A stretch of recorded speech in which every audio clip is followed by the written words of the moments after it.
a lot of heart and a lot of skill to get in there, because if you just walk in there, you'll see what happened to Gonzalez. I'm not surprised that Gvozdyk won. I'm shocked at the way he won. Exactly. I'm shocked too, because I knew this fight was going to be tough, but I didn't know it was going to be that one-sided.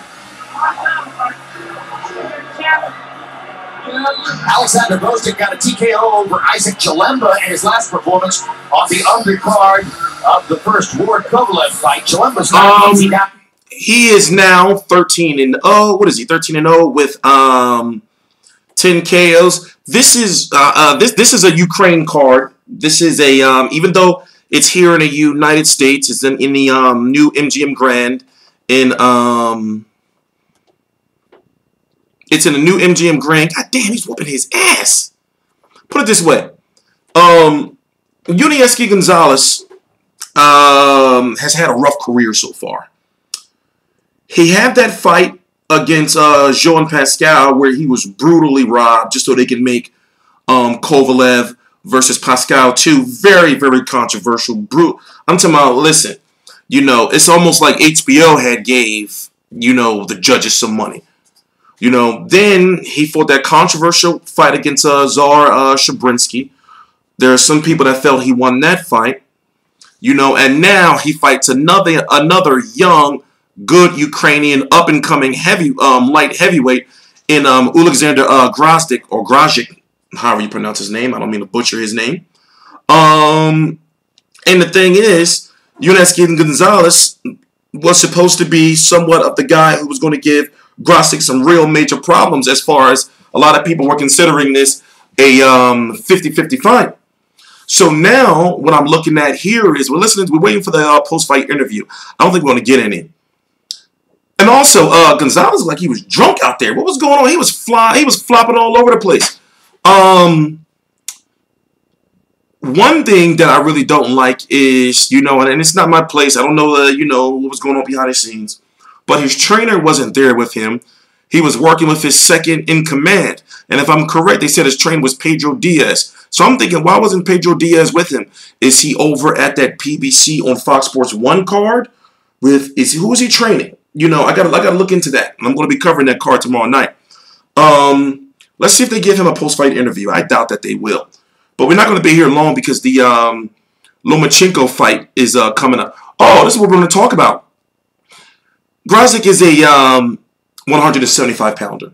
So you have Lomachenko, who's champion at 130. You got Gvozdyk, who's fighting at 175. And you got, who else was on the card? Alexander Usyk, who's fighting at cruiserweight. So you now have Gvozdyk, who's number 4 by the WBC. The WBC could very well order Joe Smith Jr. versus Alexander Gvozdyk, and that's a fight that HBO can very well make, okay?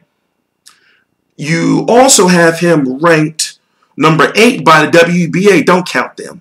Number 7 by the IBF, and number 6 by the WBO, but he can be maneuvered within the WBO.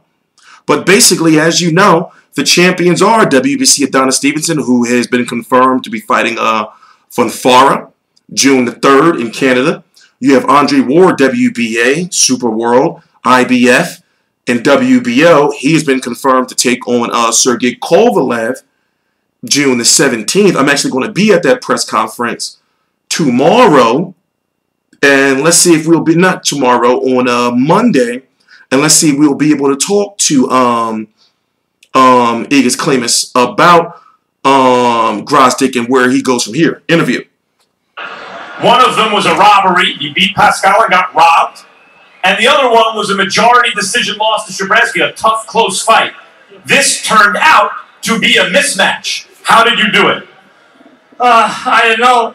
You know, my plan was to wait a little bit and start to be more active in the late rounds, but I saw this change. I catch him and I didn't let him home. Let him go. So this just happened. Okay. You seem to be at your best when your opponent is coming toward you, enabling you to get off your offense when they're on their way in. Why is that? I don't know. You know, like I did a lot of work before this fight, and I was ready for pressure, and I was ready or moving or stay in front of him. So I just, when I felt that I am in danger, I was moving around him. When I started feeling that I can stop him, I just stood in front of him. Because we've seen boxers who can box well from a distance, but when the opponent is coming toward them, they're not throwing those punches with what Mike Tyson would call bad intentions. Yes. You're throwing your shots with bad intentions. Was the point here to get the knockout win? Yeah, I start feeling the smell of blood, so I just did my job. We've seen you on the deck from a right hand, though it was against the southpaw, and he seemed to want to catch you with his right hand, threw some whistling overhand rights. One in particular seemed to just miss you in the first round. What was your thought about taking away his right hand? You know, I got a good lessons when I was fighting with Karpenzi, so I was working on it. I also watched a lot of Yuniesky's fights, and I saw that his very best weapon is his wild right hand, so I was working on it, on this mistake. On the same card with your stablemate Usyk and also, of course, Lomachenko, the odds of having the most impressive performance of the night are not very high, and yet you may have just done it. Let's see what Lomachenko looks like. What are your thoughts about that? I'm very honored to fight with all my friends and all these guys in the same card. I'm very happy. It reminds me our past times. So I want to say congratulations to my friend Alex with impression victory, and I hope I want to wish luck for my another friend Vasil Lomachenko. I hope it's gonna be a fight without surprise. So I wish him luck and win this fight. Alexander, you're a light heavyweight. The top of the division, of course, is Kovalev and Ward, or Ward and Kovalev. We'll see after the rematch. Very close first fight. What is your plan in the immediate future? Do you think you're ready right now after that performance to challenge the very top of the 175-pound division? Yeah, I feel like I'm ready, and I'm just waiting for opportunity when I get the chance to fight for the title. That doesn't matter against who. I wish Sergey Kovalev luck in his future fight. I hope he's gonna finish what he didn't finish in the last fight. So I not prefer to fight against Kovalev, but it's gonna be necessary. I will. You finished that fight so unexpectedly early. Let's see if Lomachenko's ready to go. Thank you, Alexander. Tremendous performance. By the way, him, Lomachenko, meaning Gvozdyk, Lomachenko,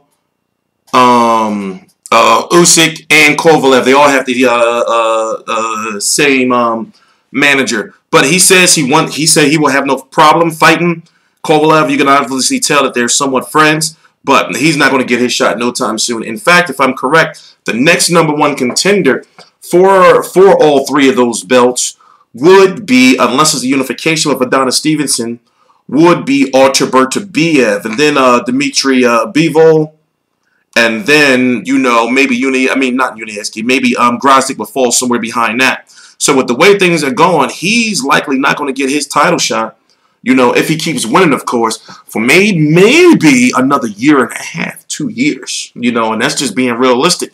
That's what happens when you have an undisputed champion. You know, the sanctioning bodies don't really be liking an undisputed champion, but at the same time, you know, boxing fans, we need one champion in each division. So, you know, on TstreeT Controversy, this is TstreeT Controversy Live. I cover every single major fight live, and that's the goal. Is you know, we're close. We're like maybe 5-6 weeks tops away from like really having everything to where I've always wanted it to be for the years I've been on YouTube. You know, we're getting a nice set. We're getting modernized. This is actually, you know, a family area, but we're getting the whole turn into a you know, studio setting. You know, of course, I'm getting, you know, professional desk, getting some boxing memorabilia. You know, I'll probably be somewhere like over here or something. And then we'll have, you know, a nice, you know, television in here. So we'll be able to, you know, like do like PowerPoints and shit. I'll look into the camera because people want to look into my eyes for some reason. You know, so we're getting there. Thank you for your support. I'm going to explain all this again later on in the live stream. I'm TstreeT Controversy. This is TstreeT Controversy Live. I cover every single major fight live. Gonzalez just didn't look good, man. You know, he was falling all over the ring. What round was that he was stopped? How can I forget what round he was stopped that quick? He was stopped in, and I'm watching the fight. What was that, like round 4? He just was out of his league, and I just don't know. I don't know what it was. He didn't have no lid. Something seemed wrong. You know, so I want to know the lore. I want to know the behind. I want to know the behind-the-scenes story on why his manager. I mean, why his trainer wasn't with him. That's what I want to know. But we'll see. Time will tell. TstreeT Controversy, TstreeT Controversy Live. Please subscribe.